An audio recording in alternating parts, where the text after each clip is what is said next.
When it comes to the Five Nights at Freddy's franchise, we think we've seen and theorized it all, but have we really? Welcome back, my fellow gamers, it's me, Amanda. Today we're going to talk about some of the most frightening and breathtaking theories we have for the FNAF movie, because we're talking about the potential film's twists and turns. Join me as we count down the top 10 scary FNAF movie twist theories, and let me know in the comments which twist you are most hoping to see, or maybe not see. Number 10. Stitchwraith.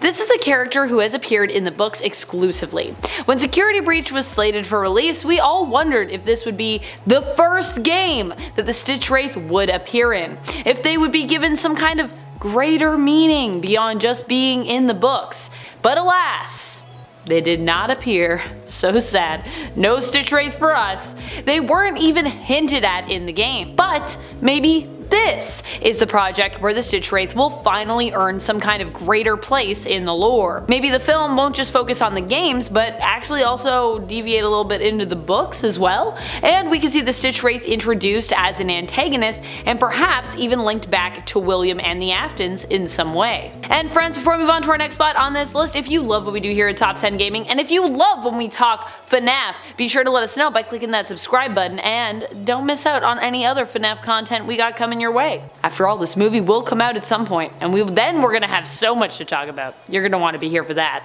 Number 9. It was MATPAT all along. This one is actually kind of adorable, but would also be terrifying for what it could mean for the lore by giving us a super meta twist of an ending during the finale of this film. Of course, it comes from the game theory subreddit, Game Theorists. Here, someone suggested an ending where the whole story is just revealed to be a theory, and in the end, MATPAT is seen busting through the screen, proudly adding, "A game theory." Honestly, this would be kind of brilliant, but making this make sense with the rest of the lore, that would be next to impossible and kind of terrifying, even for MATPAT, I'm sure.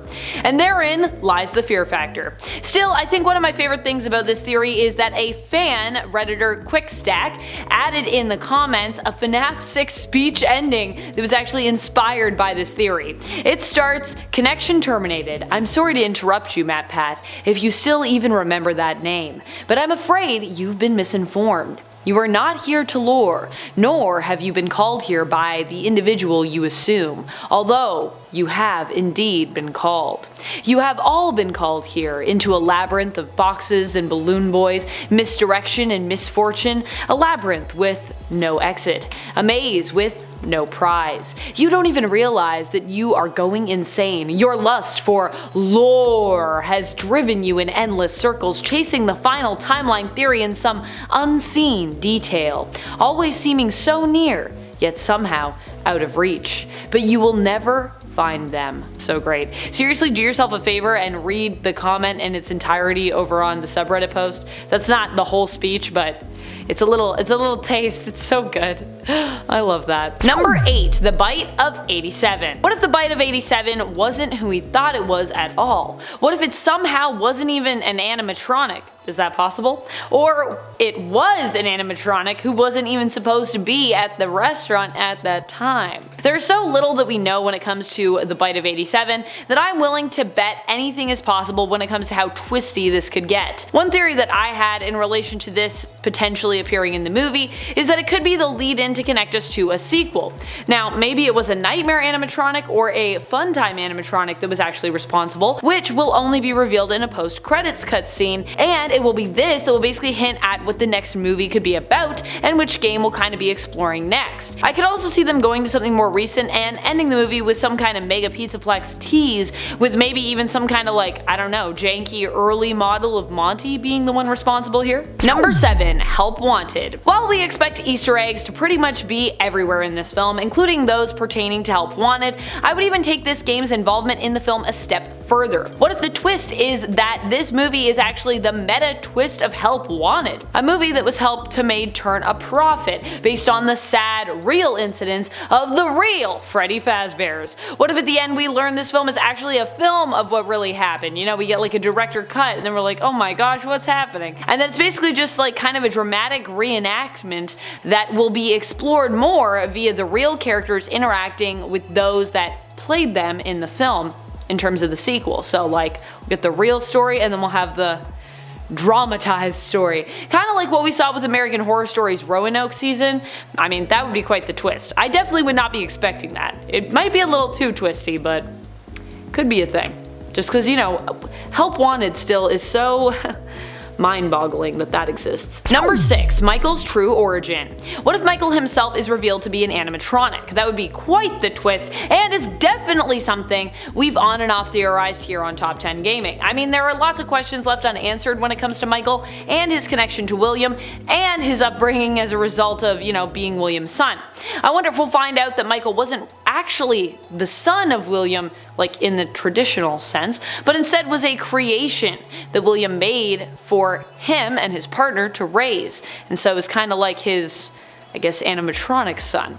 Or perhaps Michael is a humanoid animatronic made to replace William and his partner's son who actually passed away. There are lots of ways this could make sense, but it would also be pretty shocking if the movie decided to go in this direction. However, I mean, it could. Anything's possible. Number 5. Michael doesn't know. What is interesting is that while in the games we've always assumed that Michael was aware of his parentage, it's possible that this was actually a mystery to him until later on. Although it's weird we've never really seen this revelation explored, if it did happen in the game continuity, it's not super surprising considering, you know, how much the story feels like it's mostly left out of the games and basically is only hinted at by small clues and Easter eggs and mostly just exists in our mind, leaving us with some kind of weird trail of breadcrumbs that we need to like make sense of. What if this movie opens with Mike not knowing the truth of his own origins and whose son he really is? William knows and offers Mike a job, and it is through his time working at Freddy's that he basically discovers who his father really is. After all, the name that we are given for Mike in the film is Schmidt, not Afton, which either implies that Mike is going undercover or is distancing himself from the family name because of controversy, or that he simply just does not know what his name really is. And he thinks his name is Schmidt. I don't know. Number 4. The Afton Family House. What if in the end Michael returns to his family home and learns the truth of his father's madness, and the extent of it by finding either the nightmare animatronics or maybe sister location? I know there are those of us who would like to see allusions to other games, and this could be a good way to do that by kind of misdirecting us and making us feel that, you know, Michael is safe at the end of this movie, has defeated William, and even, you know, returns to his old home now that he knows his connection to William. However, it is here that he actually discovers the nightmare is not yet over, because he uncovers something. Ooh, spooky! Number 3. Henry Emily's role. I think an interesting and unexpected twist for fans could be found in the introduction of Henry Emily. Now we know Henry was William's partner, and he is generally portrayed in the franchise as being, you know, the more heroic figure in contrast to the villain and antagonist that is William Afton. However, what if this movie flips the script on those roles, and instead we discover that Henry is actually the evil one in the end, who perhaps manipulated William and used him as a scapegoat? I don't know about you, but I would kind of be down for an alternative redemption arc for William, and perhaps everything was done simply to make William look bad because, I don't know, maybe Henry was holding a grudge against him in relation to their business dealings, or perhaps an accident involving his daughter, which he blames William for.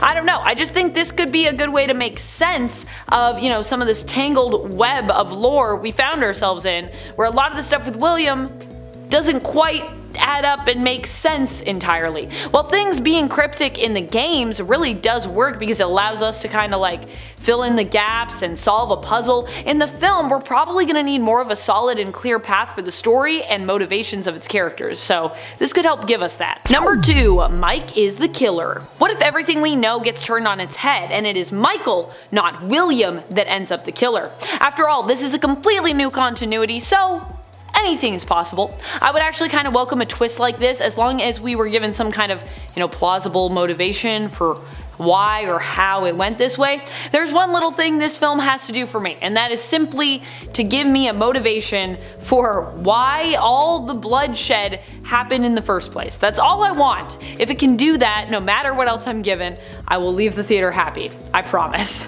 Number 1. No twist. This would be a sad reality if this was the twist we got, that there simply, you know, wasn't one at all. I mean, I feel like I would be very surprised if this happened, and it would also likely mean, I think, that the movie wasn't good overall, which is kind of scary. I don't want to live in that reality. I mean, I don't see how you can do Freddy's without having some kind of twist or mystery that leaves us all kind of like in shock and thinking about things after the film is over. This has become so much a part of my expectation that it would be more shocking to not have a twist. That's all the time we have for this video. What do you think the most wild and unexpected twist would be? Personally, anything relating to the books would kinda break my mind, but I think in a good way. We'll see you next time, but until then, keep on gaming on. Pew pew!